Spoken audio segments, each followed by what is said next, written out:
बिस्मिल्लाहिर्रहमानिर्रहीम अल्लाहुम्मा सल्लि अला सय्यिदिना मुहम्मद मुतालिया Pakistan class 10। Welcome to your channel Gohar helping hand. आज हमने करना है चैप्टर नंबर 3 जो कि आपका स्टार्ट हो रहा है पेज नंबर 26 से। बहुत इंपॉर्टेंट चैप्टर है और इस बुक का सबसे ज़्यादा लंबा चैप्टर है, पाकिस्तान की तारीख और पाकिस्तान में आइनी तरक्की। आज हम बच्चों करेंगे इस चैप्टर का पहला लॉन्ग क्वेश्चन, पाकिस्तान के इब्तदाई मसाइल का तज्ज़िया करें, जिसका आंसर आपको मिलेगा पेज नंबर 26 के ऊपर। हम इस चैप्टर के हर क्वेश्चन को शॉर्ट और इजी वे में याद करेंगे और उसमें अंदर कटिंग करके उसको आसान करेंगे आपके लिए। चलते हैं पेज नंबर 26 के ऊपर। जब आप आते हैं आपको पिंक हेडिंग नजर आती है, पाकिस्तान को दरपेश इब्तदाई मुश्किलात।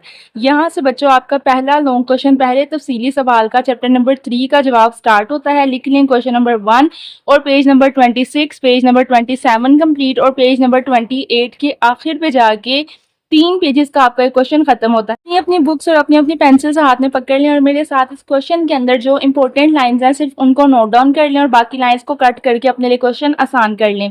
पेज नंबर 26 के स्टार्ट से आपने बच्चों पहली लाइन पूरी लिखनी है। यही बताना है कि पाकिस्तान बना, उसमें ये 3 तब्दीलियां थी। अब आपके ना इसके 3 हिस्से हैं क्वेश्चन के। पहला हिस्सा है कि पाकिस्तान को क्या क्या मुश्किलात थी। पहले मसाइल जो थे वो थे मुआशी, ठीक है ना, मौशियत के लिहाज से। तो आपने ये हेडिंग याद रखनी है, मौशी मसाइल।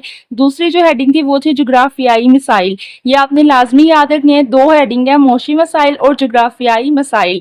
जब आपको ये क्वेश्चन पेपर के अंदर आएगा आपने ये 2 हेडिंग सबसे पहले अपने माइंड में लानी है, फिर आपने इनके पॉइंट के नाम याद करने हैं। मौशी मसाइल के अंदर 3 पॉइंट थे। पहला पॉइंट था कारखानों और बैंकों की तकसीम, दूसरा पॉइंट था फौजी असासों की तकसीम और तीसरा दरियाई पानी का तनाज़ा। अब अगर आपको अपने माइंड में इसको आसान करना, आप याद रख लें जी, बैंक और फैक्ट्रियां जो हैं वो आधी आधी कर ली, उन्होंने इसकी तकसीम कर ली। उनके पास, फौज के पास जितना पैसा दौलत माल सब कुछ था उन्होंने इसको तकसीम कर लिया और उन्होंने अपना पानी भी बांट लिया आधा आधा। अब आपके माइंड में ये आसान हो गया कि कारखाने और बैंक, उसके बाद फौजी असासे, उसके बाद पानी। पानी का मसला, फौजी असासों की तकसीम और बैंकों की तकसीम, ये 3 हेडिंग आती हैं मौशी मसाइल के अंदर। इसको अपने दिमाग में बिठा लें। अब आ जाते हैं जोग्राफियाई मसाइल के अंदर, यानी जमीन का हिस्सा, जमीन का झगड़ा। उसके अंदर सबसे पहले आता है आपका रेड क्लिफ अवार्ड। ये एक फैसला था, एक रेड क्लिफ सर ने किया था, इसलिए उसका नाम रेड क्लिफ अवार्ड है। तो आपने याद रखना है जोग्राफियाई मसाइल में आपकी पहली हेडिंग आएगी रेड क्लिफ अवार्ड। फिर आ जाते हैं रियासतों की तकसीम के मसाइल। इसके अंदर सिर्फ इतना ही था, जोग्राफियाई मसाइल के अंदर अकेला रेड क्लिफ अवार्ड था।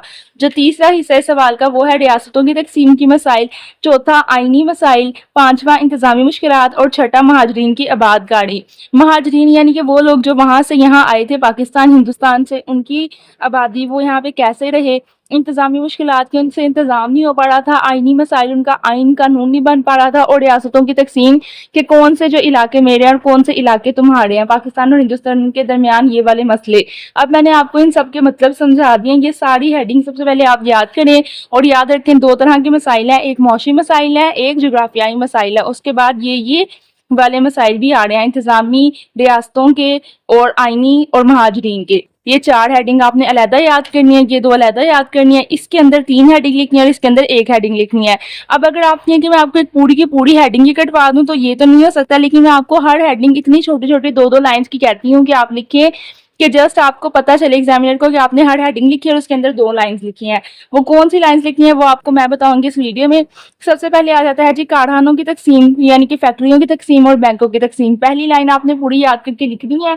उसके बाद आपने यहाँ से ये लाइन जो है अपनी पूरी कट कर दें। आज़ादी के वक्त से लेके ये सारी हेडिंग जो लाइन है आपकी आप कट कर दें। नेक्स्ट पेज पे आ जाए।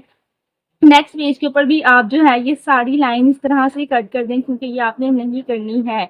और अगली लाइन भी आप कट कर दें। बस आपने यहाँ से स्टार्ट करना है कि दुनिया की 70% आबादी, ये जो आपकी ये लाइन आ रही है ना, यहाँ तक कंट्रोल था, आप ये सब कट कर दें। इसको याद करने की जरूरत नहीं है, 2 लाइनें काफी होती हैं इस हेडिंग के अंदर, क्योंकि आपके ऑलरेडी बहुत बड़े बड़े पॉइंट्स हैं। तो आपने क्या करना है बच्चों, आपने सिर्फ और सिर्फ ये वाला एक पैराग्राफ, ठीक है, तकसीमे हिंद से लेके रोक लिए तक, और एक यहाँ से शुरू की लाइन, इसके अंदर से आपने सिर्फ और सिर्फ यही करना। और अगर आपने इतना लिख लिया तो आपको पूरे मार्क्स मिल जाएंगे। वैसे भी पेपर के अंदर इतना टाइम ही नहीं होता कि हम इतना लंबा लॉन्ग क्वेश्चन लिखने बैठ जाएं। तो आपने जो है शॉर्ट शॉर्ट हेडिंग्स देनी है और उसके अंदर 2-2 4-4 लाइनें लिखनी है। तो इतनी लाइंस की ही क्वेश्चन के पेपर में पूरे नंबर मिल भी जाते हैं और इतना ही ठीक होता है। इससे ज्यादा लिखने वाले चाहे टॉपर्स भी हों वो बेवकूफ़ी करते हैं कि उनका टाइम भी नहीं बच पाता और उनके लॉन्ग भी पूरे नहीं हो पाते अगर वो ये सारा सारा ही लिखने बैठ जाएंगे जितना उनको मिला हुआ है। नेक्स्ट आ जाते हैं जी फौजी असासों की तकसीम। बच्चों इसके अंदर से आप लोग ये करें कि ये यहाँ से लाइन सेकंड वाली जो है आपकी, भारत में 16 असलहा बनाने वाली फैक्ट्रियां, ये वाली सारी कट कर दें और ये वाली सारी लाइन कट कर दें। ठीक है ना, बस आपने ये भी बनाने वाली भी कट कर दें। आप ये लाइन इस तरह लिखेंगे, भारतीय हुकूमत एक भी फैक्ट्री पाकिस्तान मुंतकिल करने पर आमादा नहीं थी, इस तरह लिखें। ये असलहा बनाने वाली काट दें, आप लिखेंगे भारतीय हुकूमत एक भी फैक्ट्री पाकिस्तान मुंतकिल करने पर आमादा नहीं थी, फिर उसके बाद ये लाइन लिख दें। इस टॉपिक में से सिर्फ यही लाइन कट हो रही थी।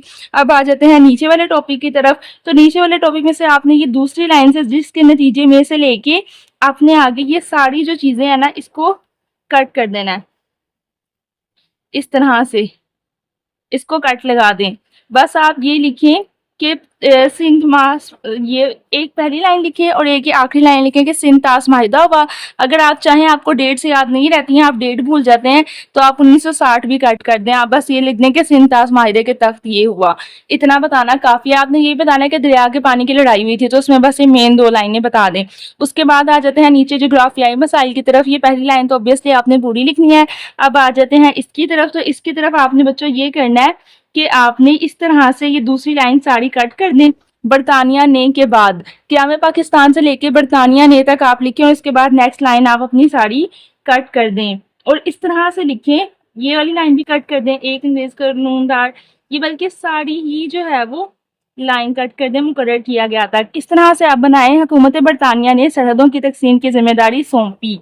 ठीक है ना, और यहाँ लिख दें रेड क्लिफ को। बस आपने इस तरह से लाइन करनी है कि क़याम पाकिस्तान के ऐलान के बाद दोनों ममालिक के सरहदों के तयन के लिए हुकूमत बरतानिया ने के बाद आपने लिखना है रेड क्लिफ, और रेड क्लिफ के बाद आपने अगली लाइन की लिखनी है को सरहदों की तकसीम की जिम्मेदारी सौंपी।